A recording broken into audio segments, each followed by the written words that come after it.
തലവേദന ക്യാൻസറിന്റെ ലക്ഷണമാവുന്ന എപ്പോഴാണ്? 99% കേസിലും തലവേദന ആക്ച്വലി ക്യാൻസർ ഒന്നും ആവുന്നില്ല. പക്ഷെ 1% ആൾക്കാർക്ക് ക്യാൻസർ ആവുന്നുണ്ട്. അതിൽ നിങ്ങൾ ശ്രദ്ധിക്കേണ്ട ചില കാര്യങ്ങൾ ഞാൻ പറഞ്ഞുതരാം. ഒന്ന്, തലവേദനയ്ക്കൊപ്പം ഉണ്ടാവുന്ന ലക്ഷണങ്ങൾ. നിങ്ങൾക്ക് തലവേദന ഒപ്പം തന്നെ മന്ദതയുണ്ടെങ്കിൽ, നിങ്ങൾക്ക് സംസാരിക്കാൻ എന്തെങ്കിലും ബുദ്ധിമുട്ടുണ്ടെങ്കിൽ, അല്ലെങ്കിൽ വേറെ ആൾക്കാർ നിങ്ങളോട് സംസാരിക്കുന്നത് നിങ്ങൾക്ക് മനസ്സിലാക്കാൻ ബുദ്ധിമുട്ട് വരുന്നുണ്ടെങ്കിൽ, അതും അല്ലെങ്കിൽ ഒരു ശരീരത്തിന്റെ ഒരു ഭാഗം മാത്രം കുഴയുന്നത് പോലെയോ വീക്കാവുന്നത് പോലെ നിങ്ങൾക്ക് തോന്നുന്നുണ്ടെങ്കിലും നിങ്ങൾ സൂക്ഷിക്കുക. 2, നിങ്ങൾ കിടക്കുമ്പോഴാണ് നിങ്ങൾക്ക് തലവേദന കൂടുന്നുണ്ടെങ്കിൽ, സാധാരണഗതിയിൽ നിങ്ങൾ കിടക്കുമ്പോൾ തലയിലേക്കുള്ള പ്രഷർ കൂടും.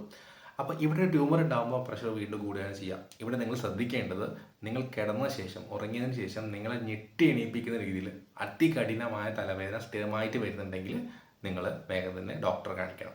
3, നിങ്ങളുടെ തലവേദന ഓരോ ആഴ്ചയും ഓരോ ദിവസവും കൂടുമ്പോൾ കൂടിക്കൊണ്ടിരിക്കുന്നുണ്ടെങ്കിലും നിങ്ങൾ സൂക്ഷിക്കുക. 4, തലവേദനയ്ക്കൊപ്പം തന്നെ നിങ്ങൾക്ക് അപസ്മാരം പോലെയുള്ള ലക്ഷണങ്ങൾ വരുന്നുണ്ടെങ്കിലും സൂക്ഷിക്കണം.